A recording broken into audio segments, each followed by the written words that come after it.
एक छोटे से शांत गांव में मोहन नाम का एक गरीब लेकिन मेहनती किसान रहता था। उसका घर मिट्टी का बना हुआ था और उसके पास बस 2 बीघा जमीन थी।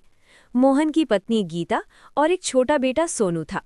परिवार छोटा था लेकिन खुशियों से भरा हुआ था। मोहन हमेशा कहता था, हमारे पास भले ही कम है लेकिन मेहनत हमारी सबसे बड़ी पूंजी है। संघर्ष की शुरुआत। एक साल गांव में भयंकर सूखा पड़ गया।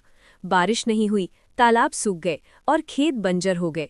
गांव के कई किसान शहर की ओर काम की तलाश में निकल पड़े। मोहन भी परेशान था, लेकिन उसने गांव छोड़ने से मना कर दिया। उसने अपनी पत्नी से कहा, अगर हम हिम्मत हार गए तो हमारा खेत भी हमसे नाराज हो जाएगा। गीता ने उसका हौसला बढ़ाया, मैं तुम्हारे साथ हूं, हम मिलकर कुछ न कुछ रास्ता जरूर निकालेंगे। रहस्यमयी मुलाकात। एक दिन मोहन जंगल के पास सूखी लकड़ियां इकट्ठा कर रहा था। तभी उसे एक बूढ़ा साधु मिला। साधु ने उसकी आंखों में चिंता देख ली। साधु ने कहा, तुम सच्चे मन से मेहनत करते हो, ये लो कुछ बीज, इन्हें विश्वास के साथ बोना। मोहन ने धन्यवाद कहा और घर आकर वे बीज अपने खेत में बो दिए। धैर्य की परीक्षा। दिन बीतते गए लेकिन खेत में कुछ भी नहीं उगा। गांव वाले हंसने लगे, अरे मोहन, क्या जादुई बीज बोए हैं? लगता है साधु ने तुम्हें धोखा दे दिया। मोहन को बुरा लगा, लेकिन उसने जवाब दिया, मेहनत कभी धोखा नहीं देती। वो रोज सुबह शाम खेत में पानी डालता, मिट्टी को संवारता और उम्मीद बनाए रखता। उसकी पत्नी और बेटा भी उसका साथ देते। उम्मीद की बारिश। कई हफ्तों बाद अचानक मौसम बदला।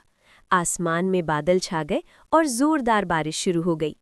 कुछ ही दिनों में मोहन के खेत में छोटे छोटे पौधे उगाए। धीरे धीरे वे पौधे हरी भरी फसल में बदल गए। पूरे गांव में सबसे अच्छी फसल मोहन के खेत में थी। गांव वाले हैरान रह गए।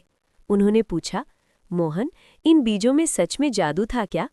मोहन मुस्कुराया और बोला, जादू बीजों में नहीं था, जादू हमारे विश्वास और मेहनत में था। नई शुरुआत। मोहन की फसल इतनी अच्छी हुई कि उसने अपने कर्ज भी चुका दिए और कुछ पैसे बचा भी लिए। उसने गांव के बाकी किसानों को भी पानी बचाने और मेहनत करने के नए तरीके सिखाए। धीरे धीरे पूरा गांव फिर से खुशहाल हो गया। सीख, मॉरल, सच्ची मेहनत, धैर्य और विश्वास ही जीवन का असली जादू है।